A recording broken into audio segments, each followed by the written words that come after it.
भारत में आपातकाल के 50 साल एक महत्वपूर्ण ऐतिहासिक घटना है, जो भारतीय लोकतंत्र के लिए एक काला अध्याय मानी जाती है। ये 25 जून 1975 को तत्कालीन प्रधानमंत्री इंदिरा गांधी द्वारा घोषित किया गया था और 21 महीने तक चला, जो 21 मार्च 1977 को समाप्त हुआ।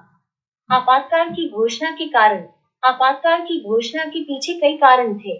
इलाहाबाद उच्च न्यायालय का फैसला 12 जून 1975 को इलाहाबाद उच्च न्यायालय ने इंदिरा गांधी के 1971 के रायबरेली लोकसभा चुनाव को चुनावी कदाचार गलत तरीकों का इस्तेमाल के आरोप में अमान्य घोषित कर दिया था।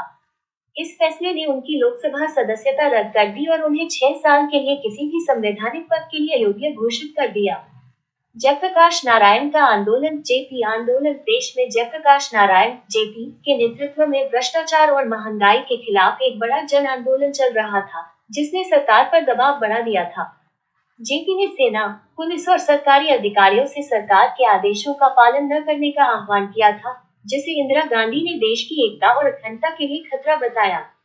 बढ़ती राजनीतिक अशांति और आर्थिक चुनौतियां 1971 के पाकिस्तान युद्ध के बाद देश में महंगाई बढ़ गई थी और जरूरी चीजों की कमी हो गई थी, जिससे आर्थिक मंदी आ गई थी।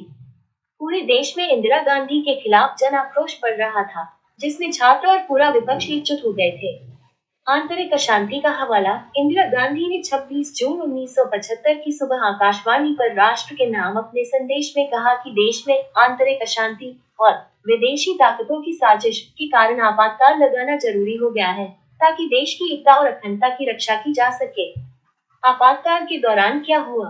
आपातकाल के 21 महीनों के दौरान देश में कई महत्वपूर्ण और मनमाने फैसले हुए। मौलिक अधिकारों का निलंबन, नागरिकों के मौलिक अधिकार, जिनमें अभिव्यक्ति की स्वतंत्रता और कानून की समक्ष समानता शामिल थे, निलंबित कर दिए गए।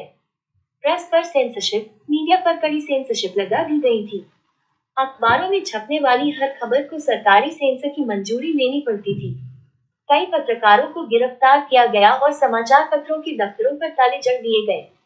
विपक्षी नेताओं की गिरफ्तारी जयप्रकाश नारायण, मोरारजी देसाई, अटल बिहारी वाजपेयी, लालकृष्ण आडवाणी, जॉर्ज फर्नांडीज सहित 1 लाख से भी ज्यादा विपक्षी नेताओं, राजनीतिक कार्यकर्ताओं, लेखकों, पत्रकारों और सामाजिक कार्यकर्ताओं को बिना मुकदमा चलाए जेल में डाल दिया गया।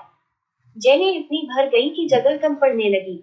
जबरन नसबंदी संजय गांधी के नेतृत्व में परिवार नियोजन को प्रमुखता दी गई और देश भर में लगभग 83 लाख, कुछ स्रोतों के अनुसार 1 करोड़ से अधिक लोगों की जबरदस्ती नसबंदी कराई गई। गलत तरीके से हुई नसबंदी के कारण संक्रमण हुए और कुछ मौतें भी हुई।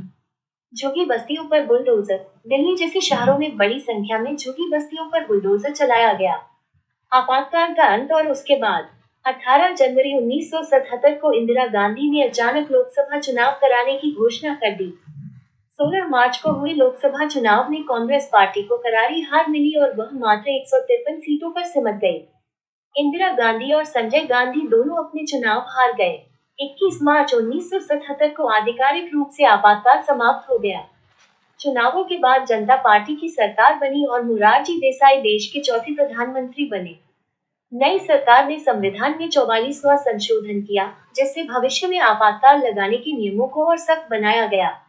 आपातकाल को भारतीय लोकतंत्र पर एक काला धब्बा माना जाता है और यह नागरिकों के अधिकारों की रक्षा और लोकतंत्र के महत्व की याद दिलाता है। आज भी इस दिन को संविधान हत्या दिवस के रूप में याद किया जाता है।